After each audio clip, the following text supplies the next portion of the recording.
Assalamualaikum warahmatullahi wabarakatuh. Bismillahirrahmanirrahim. Alhamdulillahi rabbil alamin. Wassalatu wassalamu ala asyrafil anbiya'i wal mursalin Sayyidina wa maulana Muhammadin wa ala alihi wa sahbihi ajmain. Subhanaka la ilma lana illa ma'allamtana innaka antal alimul hakim. Wa tub alaina innaka antat tawwabur rahim. Wahdina wa fikna ila siratikal mustaqim. Wala hawla wala quwata illa billahil aliyyil azim. Dalam kisah sejarah dahulu menyatakan dalam sebuah kitab karangan Imam Ghazali menyebutkan bahwa iblis itu sesungguhnya namanya disebut sebagai Al-Abid. Jadi ujar Imam Ghazali sesungguhnya iblis itu asalnya ngarannya ngapa sebagai Al-Abid. Ngapa Al-Abid itu termasuk ahli ibadah.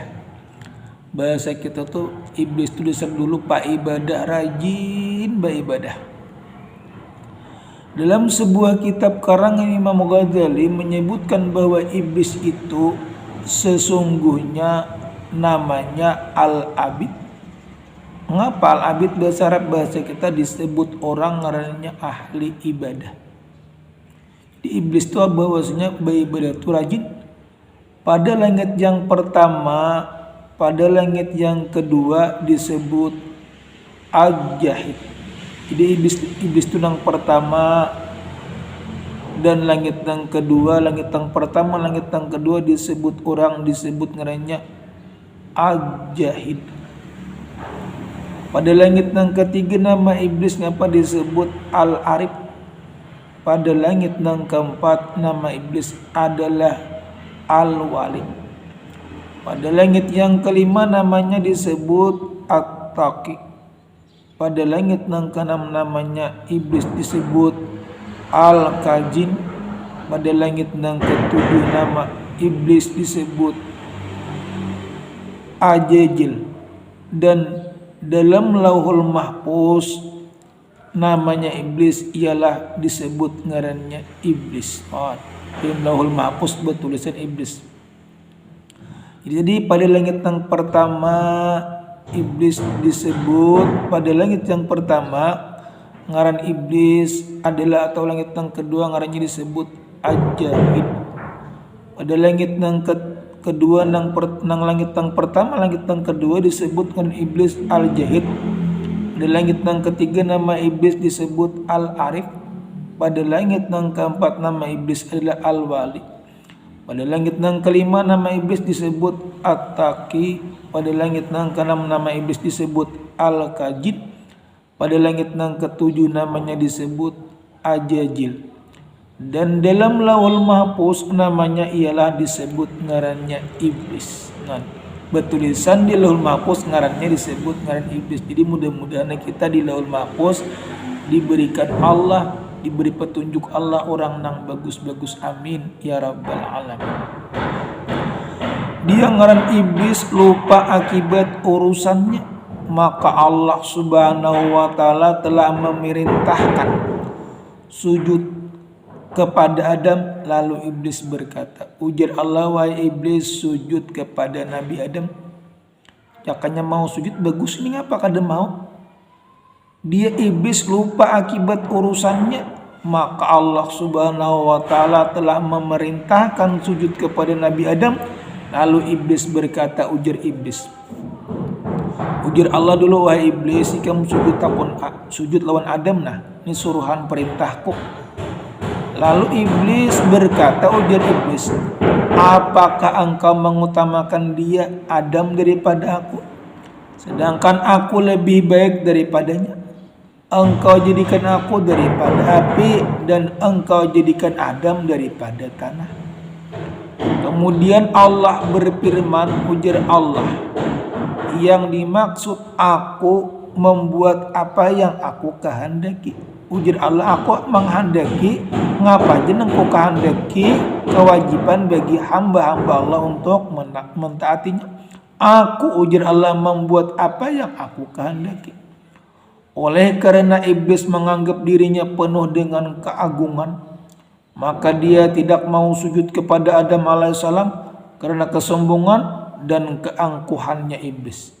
Iblis hanya berdiri dengan sombongnya sampai ketika para malaikat bersujud kepada Adam alaihissalam karena diperintahkan Allah subhanahu wa ta'ala. Ketika para malaikat mengangkat kepala, mereka melihat iblis tidak mau sujud. Iblis tetap angkuh dan tidak mau sujud. Dia hanya berdiri tegak dan berpaling daripada para malaikat yang sedang sujud untuk kedua kalinya. Karena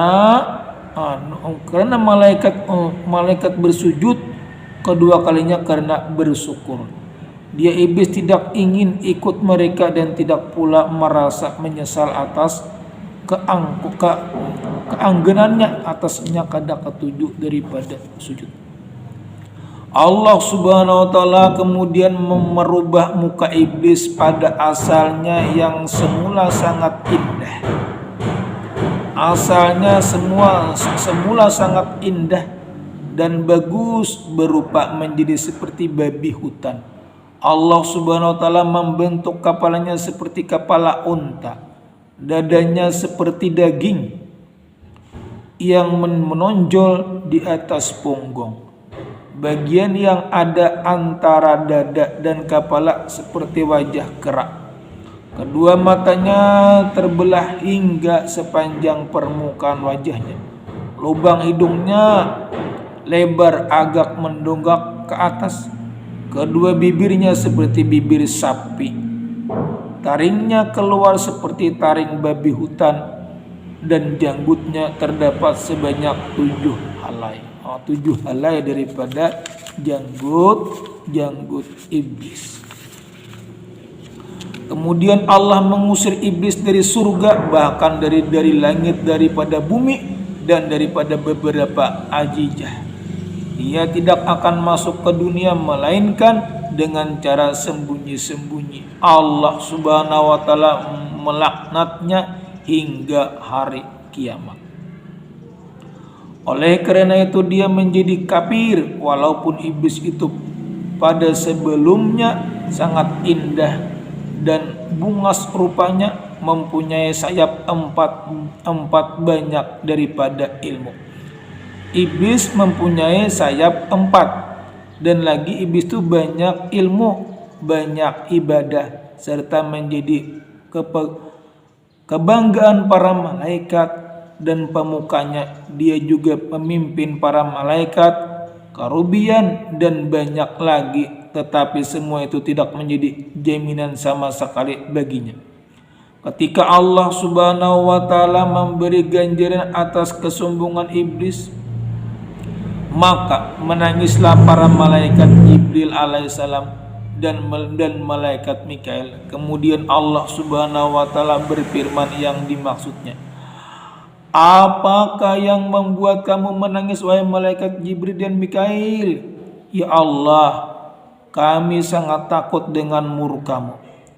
Jawab mereka, firman Allah lagi yang maksudnya, begitulah jadi engkau berdoa janganlah membuatku murka. Setelah diusir maka iblis pun berkata, ya Tuhanku, karena Adam engkau telah mengusirku dari surga, dan aku tidak dapat menguasainya melainkan dengan kekuasaanmu. Lalu Allah berfirman yang berbunyi yang bermaksud, engkau, ujar Allah, dikuasakan atas dia. Kau boleh menggodanya, mengajak mungkar hingga sampai anak cucunya kalau bisa. Tambahkan lagi untukku, kata iblis, wahai Allah, tambahkan lagi untukku. Allah berfirman yang dimaksud artinya, tidak akan dilahirkan seseorang anak baginya kecuali tentu dilahirkan untukmu lebih banyak daripadanya Adam. Lebih banyak. Jadi keturunan iblis ini banyak juga daripada Adam. Maksudnya keturunan iblis lebih banyak daripada keturunan Nabi Adam. Dan Allah pulang berfirman, ujar Allah, tidak akan dilahirkan seorang anak baginya kecuali tentu dilahirkan untukmu lebih banyak daripadanya Adam. Tambahkan lagi untukku, wahai ya Allah, tambahkan lagi untukku. Pinta iblis lagi. Allah berfirman lagi, hati mereka adalah rumahmu, engkau berdiamlah engkau di sana sejalan dengan peredaran daripada darah.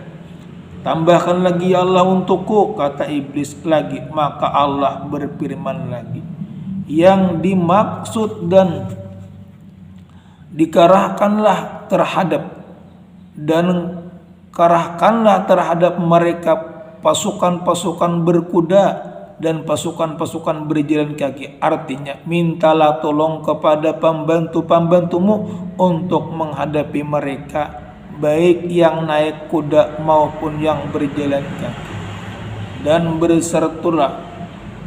Dan bersatulah dengan mereka pada harta. Jadi iblis itu bersatu lawan harta, yaitu mendorong mereka untuk menguasakan dan mengarahkan ke dalam yang haram. Dan pada anak Adam nanti, dan pada anak-anak, yaitu dengan mengunjurkan mereka untuk melakukan perbuatan dalam mendapatkan anak-anak dengan cara yang dilarang, seperti melakukan senggama dalam masa haid, nah itu haram. Melakukan perbuatan syirik mengenai anak-anak itu dengan memberi nama mereka Abdul Uzza, menyesatkan mereka dengan cara mendorong ke arah agama yang batil, kerjaan yang tercela dan perbuatan-perbuatan yang jahat. Hal ini ada disebutkan di dalam surah Al-Isra ayat 64 yang dimaksud, gerakanlah orang-orang engkau kuasai dan antara mereka dengan suaramu, dan kerahkanlah kepada mereka tentara-tentara engkau yang berkuda dan yang berjalan kaki, dan serukanlah mereka pada harta dan anak-anak, dan berjanjilah kepada mereka, tak ada yang dijanjikan iblis kepada mereka melainkan semata-mata tipu daya dunia. Dapat ulun sampaikan, mohon maaf atas segala kekurangan. Assalamualaikum warahmatullahi wabarakatuh.